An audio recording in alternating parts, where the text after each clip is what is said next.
everybody, it is Kat and it is time for another collab. This collab is about staying on track during the holidays. I was invited by Mindy from See Mindy Mom. Please check out her channel and the other links below who are the other participating people in this collab. All right, let's get started talking about some tips here. I want to kind of share some things that maybe helped me out in the past that you may be able to glean something from. Number one, I have to say right offhand, Thanksgiving and Christmas, I would just say, just enjoy those days. My advice is to just enjoy them and not feel bad about it, and there's plenty of other days surrounding there that you can kind of pull back on. And those are the ones I want to focus on those days that lead up to those days. And those are the ones that can cause a problem, I think, if we're not focused, right?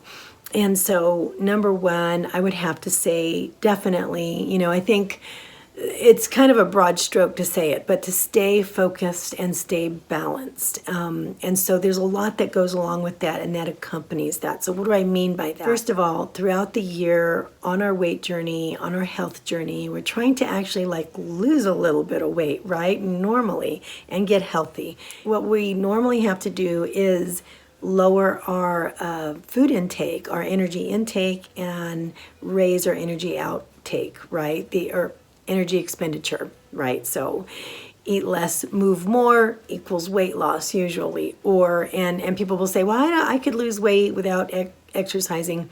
That's true in a way because you're taking in less food, but you're still moving more.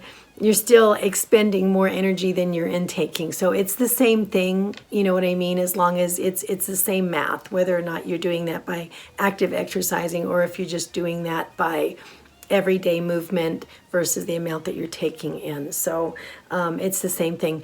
But what is real interesting is once the holidays get here, they kind of turn that on its head without us even actively doing anything about it. Because we have typically normally more stress during the holidays, our cortisol level might be higher, and consequently our time to work out and maybe work out some of that cortisol is lower, as well as our sleep and our rest are lower as well.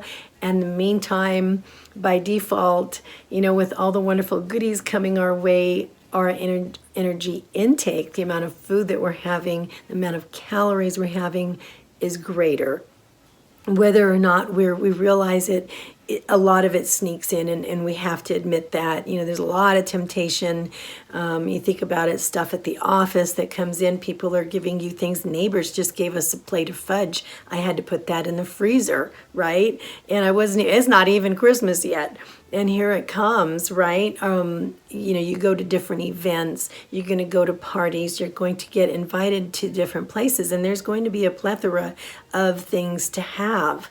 And it's just going to be coming at us. Sometimes it feels like it's coming at us from all angles, right? And so the chances of us giving into that temptation are a little bit higher. So there's a lot of stuff that's stacked against us. So I think it's probably really good to have be proactive and have somewhat of a plan, right? So how are we going to do that? If we're invited to a get together, what really has helped me out in the past is to actually take something.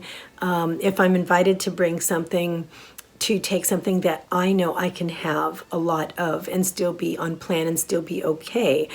For me, that means bringing a lot of grapes or berries or some kind of a fruit dish of some kind. It's going to have a lot of fiber. It's going to have a lot of water in it. It's going to give me a sweet tooth fix, and I can share it easy enough and, still participate. So that really helps me out. I also try to watch my portions during these times. Portion control is going to be real key, because there's going to be a lot of things that maybe you want to taste, but you have to watch it. You shouldn't have a full size of everything that's there, because that would be somewhat gluttonous and it's going to get you in trouble. So portion sizes is really important.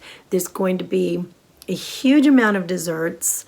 There just always is. And I think with desserts, probably a big help and a big key to getting through that is to be choosy and be a snob, be a dessert snob, and say, I only want to have what I really, really like, right? And so be super choosy about it. My husband has some things that are his favorite desserts. For me, I get into a chocolate mood once in a while, and there's certain things that I have to be careful about. And I love cobblers and things like that. And whenever there's a get-together, those things seem to come in droves. You know, there's lots of cobblers. If somebody brings donuts or something like that, that's another red flag for me. So, but I have to really, when we go somewhere, we have a rule with my kids. And usually if there's like a ton of stuff to choose from, like maybe we'll go to a buffet or something like that, I'll give them a rule and I'll say, you can have 2 sweets, right? And that's a lot for them. And so the sweets that they have at buffets are usually like 2x2 squares. So that's a lot. That's enough sugar. And so if I give myself a rule, something like that, well, you're going to have so much portion control, then I'm going to be kind of choosy, and I'm just going to go with what I really, really like. One of the things that you have to remember is, now I don't drink regular soda, so if they don't have diet, because sometimes people have parties and things, and they actually don't have like diet available, and in that case, I would have water. Now, if I bring fruit with me, or if there's fruit available, I'll just, making a flavored water is pretty easy and a good conversation piece. Just throw some berries in with your ice and your water and make it real enjoyable. Can't store alcohol in our cells. And so what the body has to do is burn it off as quickly as possible. And so the sugar that comes in with the alcohol is the first thing to be burned off. So if the alcohol comes in with other things like refined sugar objects or something that's higher calorie, there's much more chance of that higher calorie food being stored as fat, because it has to deal with the alcohol first. So, and for some people, alcohol does make you, it increases the appetite. So you got to watch that. So you have to be hyper vigilant about what's happening with that. A lot of time, there's not going to be a lot of time to go to the gym and stuff during the holidays. I think that really takes a hit during the holidays. But if you can, try to work out some more movement somehow, more activity with friends and family, or around these events that you're going to be at. If kids are going on school vacation for a week, try to work in some events where you can be a little active with the kids, right? Or maybe look for some events to, to be active with other friends or other adults or something like that. Some people do runs, right? Something that's going to help you bring your cortisol level and your stress level down is going to really help a lot. Snack wisely. That is another one that's going to be very, very important. There's going to be so much coming our way that I think that, staying, again, focused and balanced is going to be very key. Our portion sizes, watch our portion sizes. That's going to be very important. If we're eating at home, using a smaller plate doesn't seem to really do anything, because we can always go back and get more food. But if you're eating in public, going with smaller portion sizes and going with a smaller plate or something like that, it's just really going to help a lot more. I think that we're more apt to stay on plan in front of, when we know other people are watching, right? And they know that we're on a weight loss journey or whatever. That's even more pressure, to, I guess, do the right thing in front of people. Watch the BLTs, the bites, licks, and taste over the holidays is going to change, because it's not just going to be now tasting crackers and things like that like we do normally throughout the year, but it's going to be much more heavily laden high caloric foods, right? And it's just, it's going to be more impactful. It's going to make a bigger impact on our calories to taste the foods during the holidays than we would normally, right? Normally it'd be like, a little bit more cheese. Now it might be a little bit more pie, So, one big thing I wanted to share with you, though, is that this is something that's really helped in the past. And this is, take a calendar, and when you know that parties are going to start coming in, and you're going to start getting invited. Once you get invited, go right to that event calendar, write it down, and write it down as a possible, basically, celebration, with food, because what you can do is you can see at a glance how many of those days that you're going to have, so that you can plan accordingly up to that date, after that date, to manage your food and your nutrition journey around that. So I know a lot of people will say, if I knew that I was going to have this night, I wouldn't have had what I had for breakfast.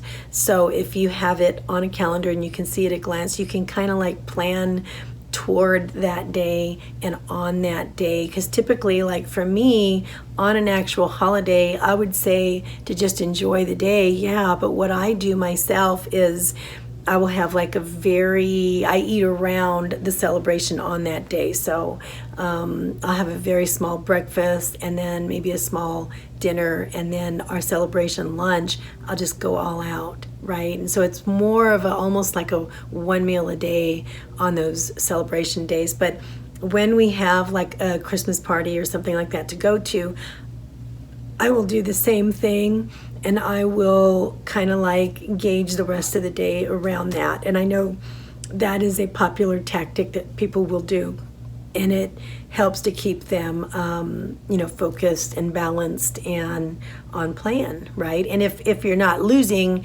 then it will help to at least maintain where you're at, you know what I mean, to kind of like go about it that way. There's no magic pill to just get through these holidays. It's the same as it is throughout the year, which is a lot of hard work and planning and diligence, right? But you can go about it with a little bit more pizzazz during the holidays.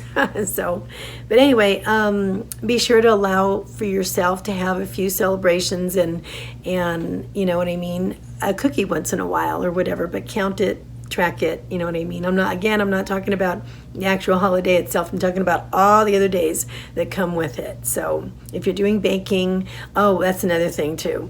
Okay, so make healthier substitutions where you can.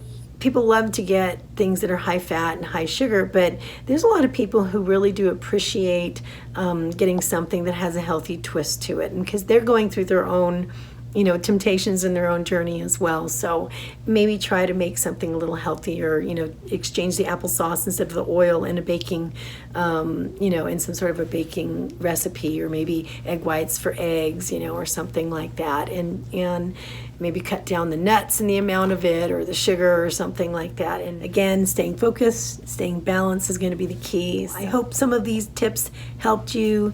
They seem to help me over the years. So anyway, I'll let you go. Again, thanks again, Mindy, for inviting me to this collab, and I'll see you all later. All right, bye.